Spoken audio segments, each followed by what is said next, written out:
Hello guys, പെട്ടെന്ന് കടൽ കാണാനൊരാഗ്രഹം. അങ്ങനെ കടൽ കാണാൻ പോകുന്നതിൻ്റെ വ്ളോഗാണ് ഗൈസ്. നമ്മൾ പ്രിയദർശിനി ബസ്സിൽ കയറി കായംകുളത്തേക്കാണ് പോയത്. നമ്മൾ പത്തനംതിട്ടയിലുള്ളവർക്ക് കടൽ കാണണമെങ്കിൽ ഒന്നുകിൽ കൊല്ലത്തോ അല്ലെങ്കിൽ ആലപ്പുഴയിലോ പോകണം.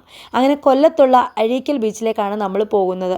നമ്മുടെ ഇവിടുന്ന് പോകാൻ കുറച്ചുകൂടി എളുപ്പം. ഞങ്ങൾ പോകുന്നത് കായംകുളത്തിറങ്ങി അവിടുന്ന് ഓച്ചിറ വഴി നമ്മൾ അഴീക്കൽ ബീച്ചിലേക്ക് അങ്ങനെയാണ് പോയത്. കുറേ തവണ ഞാൻ അഴീക്കൽ ബീച്ചിൽ വന്നിട്ടുണ്ട്. അതിൻ്റെ കുറച്ചൊക്കെ വ്ളോഗ് നമ്മൾ ചാനലിൽ ഇട്ടിട്ടും ഉണ്ടായിരുന്നു. പക്ഷേ ഇത്തവണ പോയ ഒരു അനുഭവം എൻ്റെ ജീവിതത്തിൽ ഞാൻ ഒരിക്കലും മറക്കത്തില്ല ഗൈസ്. അതുപോലൊരു വൻ അനുഭവമായിരുന്നു. ഓരോ സമയത്തും നമുക്ക് വരുന്ന അനുഭവങ്ങൾ വ്യത്യസ്തമാണെന്ന് പറയുന്നത് വളരെ യാഥാർത്ഥ്യമാണ്. ഇത് പറയുമ്പോൾ ഈ വ്ളോഗിന് എന്നേലുമൊക്കെ കാണുമ്പോഴും എനിക്ക് സത്യം പറഞ്ഞാൽ ചിരി വരും. എന്തോരം ശുദ്ധ മണ്ടത്തരങ്ങളൊക്കെയാണോ ജീവിതത്തിൽ കാണിക്കുന്നത്. ചില സമയത്ത് നമ്മൾ എടുക്കുന്ന പല തീരുമാനങ്ങളും തെറ്റായിരുന്നു എന്ന് തെളിയിക്കുന്ന തരത്തിലുള്ളൊരു യാത്രയായിരുന്നു ഇത്. 4:30 ആയപ്പോഴാണ് ഞങ്ങൾ കടൽ കാണാൻ പോകാൻ 2 പേര് ഇറങ്ങി തിരിച്ചത് ഗൈസ്. ഞങ്ങൾ പ്രിയദർശിനിയിലൊക്കെ കയറി വന്നുകൊണ്ട് കുറേ ലേറ്റായി. അങ്ങനെ നമ്മുടെ അഴീക്കൽ ബീച്ചിലെത്തിയപ്പോൾ തന്നെ 6-6:15 എങ്ങാണ്ടായി ഗൈസ്.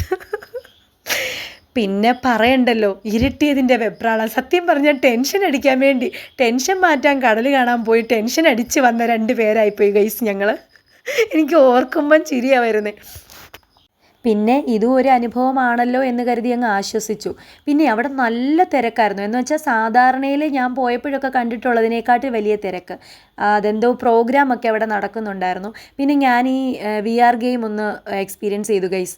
ഇതിൻ്റെ ഒറിജിനൽ വോയിസ് കേട്ടാൽ നിങ്ങൾ എന്നെ ഓടിക്കും. കാരണം ഈ പെങ്കൊച്ച് ഇത്രയൊക്കെ ഉള്ളായിരുന്നോ എന്ന് നിങ്ങൾ വിചാരിക്കും. അതേപോലെ മാരകമായിരുന്നു ആ വോയിസ്. ആ പ്രോഗ്രാം അവിടെ നടക്കുന്ന സമയത്ത് അവിടെ അധികം ആളില്ലായിരുന്നു. പക്ഷേ ഞാൻ അതിലോട്ട് കയറിയതിന് ശേഷം ആ ചുറ്റുവട്ടത്ത് നിറയെ ആളുകളായിരുന്നെന്നാണ് എനിക്കറിയാൻ സാധിച്ചത് ഗൈസ്. ഭയങ്കരമായിട്ട് ഞാൻ വിളിച്ചു പോയി. കാരണം മറ്റേ റോളർ കോസ്റ്റ്, പിന്നെ നമ്മുടെ ഒരു എന്താ പറയുന്നത്, ഉയർത്തി നിന്നൊക്കെ നമ്മൾ താഴത്തേക്ക് പോകുന്ന പോലത്തെ ആ ഒരു ഫീലിങ്ങും അതൊക്കെയായിരുന്നു. അപ്പം ഞാൻ കുറച്ച് പേടിയുണ്ടായിരുന്നു. പക്ഷേ കുഴപ്പമില്ലായിരുന്നു. അതൊരു രസകരമായ രീതിയിൽ ആസ്വദിച്ചു.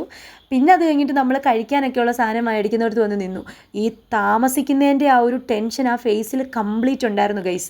എന്നിട്ട് നമ്മൾ ആദ്യം വിചാരിച്ചു എന്തെങ്കിലും ഒക്കെ സാധനം തിന്നാൻ മേടിക്കും. പക്ഷേ ആ ടെൻഷൻ കാരണം നമ്മളൊരു പാനിപ്പൂരിയുടെ സെറ്റ് മാത്രം വാങ്ങിച്ചതേ ഉള്ളൂ. പക്ഷേ അതും മര്യാദയ്ക്കൊന്നും കഴിച്ചെന്ന് പോലും ഇല്ല. ടെൻഷനായിപ്പോയി ഇരുട്ടിപ്പോയപ്പം. ഞാൻ ആലോചിച്ചേ, നമ്മുടെ കൂടെ വേറെ ആരെങ്കിലുമൊക്കെ കൂടി ഉണ്ടായിരുന്നെങ്കിൽ നമുക്ക് കുറച്ചേറെ സമയം കൂടെ അവിടെ സ്പെൻഡ് ചെയ്യാമായിരുന്നു എന്ന്. കാരണം ആ തിരക്കും അവിടുത്തെ ആ ഒരു ഭംഗിയൊക്കെ ഒന്ന് ആസ്വദിക്കാനൊന്നും കൃത്യമായ രീതിയിൽ പറ്റിയില്ല.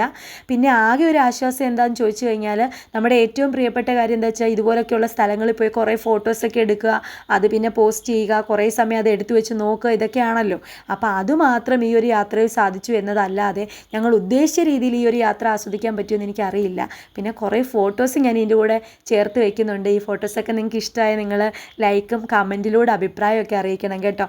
ഇങ്ങനെ നമുക്ക് ഈ ലേറ്റായിട്ട് എവിടെയും പോകാനൊരു തീരുമാനം നമ്മൾ എടുക്കരുത് എന്നുള്ളൊരു പാഠമാണ് ഞങ്ങൾ ഈ ഒരു യാത്രയിലൂടെ പഠിച്ചത്. ഞങ്ങൾ ആ 4:30 എന്നുള്ള ടൈം കുറച്ചുകൂടെ ഏർലി ആയിരുന്നെങ്കിൽ ഇത്രയും സമാധാനക്കേടുണ്ടായിരുന്നു. ഓക്കെ, അടുത്ത വീഡിയോയിൽ കാണാം.